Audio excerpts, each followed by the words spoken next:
Assalamualaikum warahmatullahi wabarakatuh. Bismillahirrahmanirrahim, teman-teman. Saya mau share ya dari obrolan di grup yang belum kelar ya. Mudah-mudahan sharing saya ini bermanfaat ya. Dua perkara yang akan saya bahas.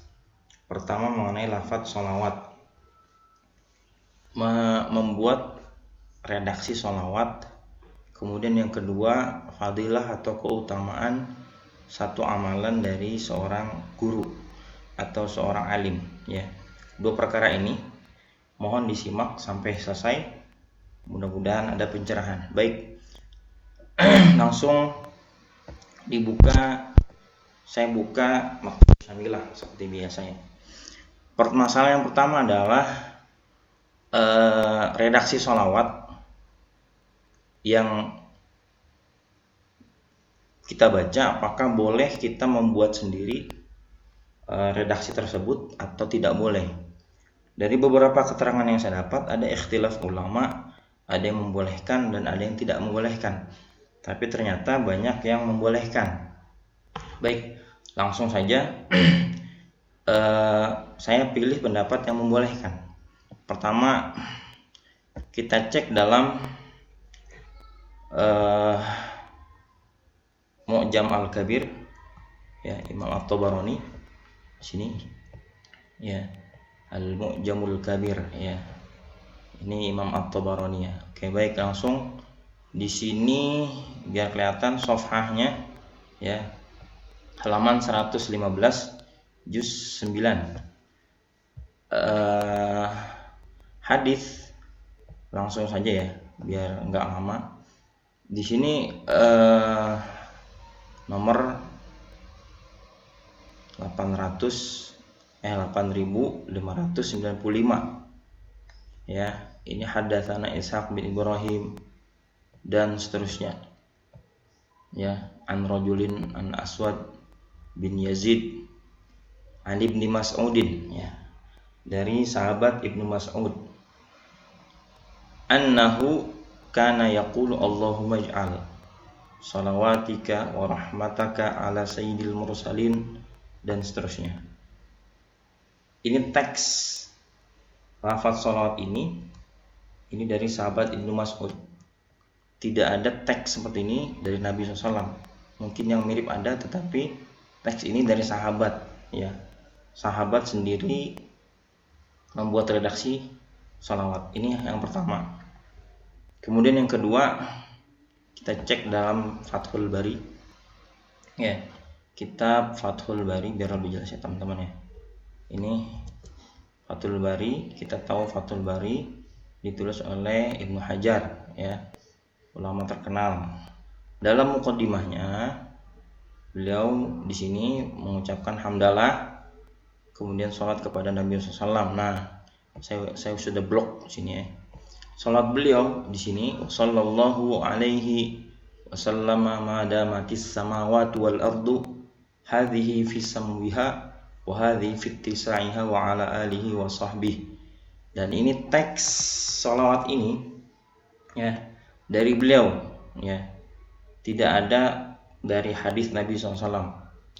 Maka pendapat beliau kita tahu bahwasanya di sini berarti membuat redaksi sholawat itu dibolehkan. Kemudian biar lebih jelas lagi, ini dalam kitab Qawaid An-Nuraniyah. Qawaid Nuraniyah, kitab yang ditulis oleh Ibnu Taimiyah Al-Harani Al-Hambali Ad-Dimashqi ya. Dalam muqaddimah kitab beliau ya, di sini Ibnu Taimiyah Al-Harani mengatakan ya, beliau mengucapkan hamdalah, alhamdulillahirabbil alamin, wa sallallahu wa sallama wa baraka ala abdihi wa rasuli Muhammadin khatamil mursalin wa imamil muttaqin wa ala alihi ajma'in. Nah, teman-teman, ini juga teks salawat ini tidak ada dari Nabi SAW, tetapi dari beliau. Maka dari beberapa kitab yang tadi sudah dikemukakan, saya berpendapat ya, sebagaimana ulama-ulama yang lain, boleh membuat redaksi sholawat selama itu tidak bertentangan dengan syariat. Ini yang pertama. Kemudian yang kedua adalah fadilah satu amalan yang disampaikan oleh seorang guru yang mana tidak ada dalam hadis Nabi SAW atau dari sahabat. Apakah itu boleh diamalkan? Baik, di sini ada beberapa ya. Yang pertama adalah mungkin kita dulu sering dengar ada satu amalan ketika kita di pesantren. Amalan itu kalau ada orang membotak kepalanya 40 hari selama 40 hari setiap hari Rabu, maka akan jadi orang yang cerdas. Ya, ini gimana? Saya buka ya dalam kitab syarah Muqaddimah Hadramiyah, syarahnya, atau nama lain adalah Bushrul Karim. Nah, ini ya, Bushrul Karim. Di sini disebutkan ya, langsung ya. Ini bab tentang Jumat sih. Beliau sebutkan wa khabaru man halaqa ra'sahu 40 marratan fi 40 arba'a sara faqihan la aslalahu. Khobar yang menyebutkan bahwasanya barang siapa yang menggundul kepalanya 40 kali dalam 40 Rabu ya, maka dia akan menjadi orang yang faqih. Khobar ini la aslalahu, enggak ada asalnya ya. Penulis menyebutkan itu. Kemudian tidak berhenti di situ, lakin umila bihi, tetapi sebagian orang mengamalkan ini, wa zahara sidquhu, ini yang jadi sorotan. Diamalkan dan benar, nampak kebenarannya. Ada orang yang ngamalin seperti ini. Oh, ternyata betul 40 kali dibotakin 40 hari 40 kali setiap Rabu, dia jadi pinter. Ini nama tajribah. Oke. Tajribah ini satu ya, biar mantep ya. Kemudian biar lebih mantep, kita buka kitab Madarijus Salikin. Baik, ini Madarijus Salikin. Madarijus Salikin baina manazil iyyaka na'budu wa iyyaka nasta'in. Ini kitab yang ditulis oleh Ibnu Qayyim al-Jauziyah. Teman-teman sekalian, silakan dibuka di Maktabah Syamilah. Nah, di sini ya, biar jelas. Wa min tajribatis salikin allati jarrabuha fa'alfauha sahihah. Nah, ini termasuk tajribat ya, amalan yang diuji coba ya, diamalin terus oleh para salikin ya. Allati jarrabuha, diamalin terus nih, dicoba. Fa'alfauha sahihah. Nah, setelah dicoba, oh ternyata benar gitu ya. Nah, apa itu? Di sini teman-teman, annaman admana ya hayy ya qayyum la ilaha illa anta awrathahu zalika hayatal qalbi wal aqli. Nah, amalannya, barang siapa yang senantiasa mendawamkan bacaan ya hayy ya qayyum la ilaha illa anta, maka dia akan akan diwariskan hati yang hidup, hati dan akal yang hidup. Nah, ini yang mendawamkan. Ini menurut pendapat siapa? Ibnu Qayyim. Ya. Kemudian tidak berhenti di situ, teman-teman. Wa kana Syekhul Islam Ibnu Taimiyah qaddasallahu ruhahu. Ya, Ibnu Taimiyah, semoga Allah mensucikan ruhnya. Ini gurunya beliau ya. Syadidal lahji biha jiddan. Di sini maaf. Syadidal lahji biha, ini beliau sangat gemar sekali di sini. Kata siapa? Ibnu Qayyim, guru saya Ibnu Taimiyah ini gemar ngamalin ini. Ya bahkan apa? Tidak itu saja. Wa qala li yauman. Suatu hari dia ngomong ke saya. Apa katanya? Lihadzaini. Ya, lihadzainil ismaini wa huma al-hayy qayyum ta'sirun 'azimun fi hayatil qalbi. Dua nama ini yaitu Al-Hayyu Al-Qayyum itu punya taksir, punya pengaruh, kesan yang agung ya fi hayatil qalbi dalam hidupnya hati, menghidupkan hati. Nah, ini perkataan siapa? Ibnu Taimiyah. Wa kana yashiru ila annahumal ismul a'zam. Beliau menunjuk berisyarat bahwasanya dua nama itu adalah termasuk ismul a'zam.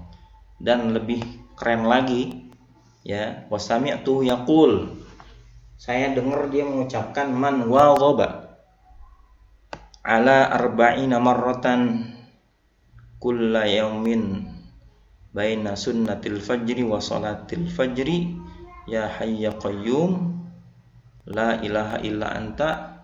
Ya, kita terjemah dulu.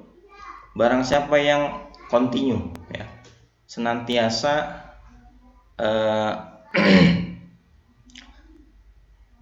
membaca 40 kali kulla yaumin setiap hari di antara sunnah fajar dan sholat fajar ya, qobliyah subuh dengan sholat subuh.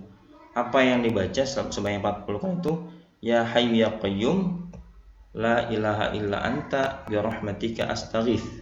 Ini amalannya dibaca 40 kali sebelum sholat subuh, setelah azan ya, setelah ba'diyah subuh ya, kemudian dia baca ya hayyu ya qayyum la ilaha illa anta bi rahmatika astaghith. Apa faidahnya? Hasalat lahu hayatul qalbi wa lam yamut qalbu. Kata beliau, kata Ibnu Taimiyah, hasalat lahu, dia akan mendapatkan hati yang hidup dan hatinya nggak akan mati. Ini siapa? Pendapat Ibnu Taimiyah. Nah, Ibnu Qayyim sebagai muridnya enggak menolak nih kata gurunya. Guru, ini amalan hadisnya mana gitu ya. Ini adalah tajribat beliau. Ya, tajribat dari Ibnu Taimiyah. Ya, amalan beliau. Nah, ini salah satu contoh amalan yang memang tidak dinisbatkan kepada Nabi, tapi ini tajribat beliau. Beliau bilang ke muridnya, nih loh amalin. Baik, ini kemudian terakhir ya, terakhir biar lebih jelas, dalam kitab Miftahu dari Sa'adah ya. Ini juga kitab yang ditulis oleh Ibnu Qayyim ya, Ibnu Qayyim al-Jauziyah.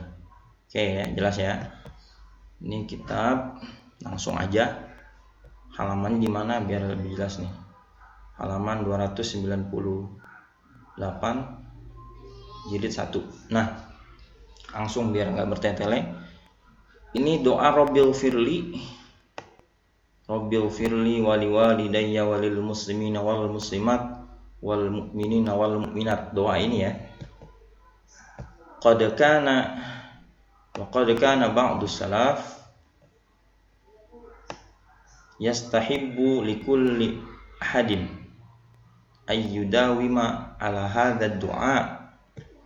Ya, sebagian orang salaf menyukai untuk setiap orang mendawamkan, mengistiqomahkan, merutinkan doa ini ya, kulla yaumin ya, kulla yaumin sab'ina marrah, setiap hari 70 kali. Ya, ini sebagian orang salaf ini mereka menyukai bacaan ini 70 kali dibaca. Nah, fayaj'alu lahu minhu wirdan la yakhlu bihi. Dijadikan doa ini menjadi wirid yang mana dia tidak sepi darinya, maksudnya nggak pernah ditinggalkan. Oke. Kemudian ajib lagi nih, wasami'tu syaikhona. Perkataan siapa ini? Perkataan Ibnu Qayyim. Beliau mengatakan, saya dengar guru kami. Kalau Ibnu Qayyim mengatakan syaikhona berarti Ibnu Taimiyah. Ya. Saya dengar guru saya Ibnu Taimiyah yadhkuruhu wa dzakara fihi fadlan 'aziman. Ya. Nih, la ahfazuhu. Nah, saya dengar guru saya itu nyebut ini, ya. Menyebutkan Rabbil firli wali walidayya walil mu'minina walil muslimina wal muslimat wal mu'minina wal mu'minat. Ini doa ini katanya ada fadilah yang besar, keutamaan yang besar. Tapi dia bilang la ahfazu, saya nggak hafal. Kata Ibnu Qayyim gurunya menyebutkan tentang gurunya, wa rubbama kana min jumlati awradihi allati la yakhlu biha. Nah, ini mungkin kata beliau juga ini adalah termasuk wirid-wirid yang beliau baca, beliau tidak meninggalkannya. Nah, kata beliau ini terakhir, wa sami'tuhu yaqulu, saya mendengarnya mengatakan, an naja'lahu bainas sajdataini jaizun, menjadikan doa ini Rabbil firli ini di antara dua sujud itu boleh. Ya, teman-teman sekalian, beberapa ya ibarah dari beberapa kitab sudah saya jelaskan. Kesimpulannya dua. Yang pertama adalah membuat redaksi sholawat yang tidak dalam hadis Nabi itu dibolehkan berdasarkan pengamalan beberapa ulama. Yang tidak membolehkan ya terserah ya. Kemudian yang kedua adalah amalan yang tidak ada dari Nabi atau sahabat, kemudian amalan itu dikerjakan oleh orang lain, maka tidak mengapa ya, selama dia tidak menisbatkan kepada Nabi. Katanya ini nggak ada dari Nabi, nggak ada dari Rasul ya, dari sahabat. Ini tajribat ya. Contohnya begini, kalau saya punya kebiasaan sebelum tidur saya baca qul hu 10 kali. Itu biasanya saya mudah bangun malam jam 2. Silakan diamalkan. Ya ini terserah. Ini tajribat saya. Saya ngamalin berhasil. Kalau Anda mengamalkan silakan, nggak ngamalin nggak apa-apa. Jangan ditanya dalilnya mana, itu kebiasaan. Ya, maka begitulah ulama-ulama dahulu, teman-teman. Jadi mungkin kesannya setiap amalan mana dalilnya, mana hadisnya. Ya, maka ini tajribat ulama. Silakan yang mau mengamalkan, tafadhol ya. Yang tidak mau mengamalkan, ya janganlah mencela gitu ya. Jangan tiba-tiba ujuk-ujuk hadisnya mana dan sebagainya. Mudah-mudahan sharing saya ini bermanfaat bagi teman sekalian. Dan saya minta dikritik ya, karena saya senang dikritik untuk membangun ya. Mungkin saya salah baca, salah pemahaman, atau ada masukan dari teman-teman sekalian, silakan ditulis di kolom komentar. Kemudian jika dirasa ini bermanfaat, maka silakan di-share kepada orang lain. Kalau kita tidak bisa berbuat kebaikan, maka minimal kita menyebarkan kebaikan. Demikian dari saya. Mudah-mudahan bermanfaat. Assalamualaikum warahmatullahi wabarakatuh.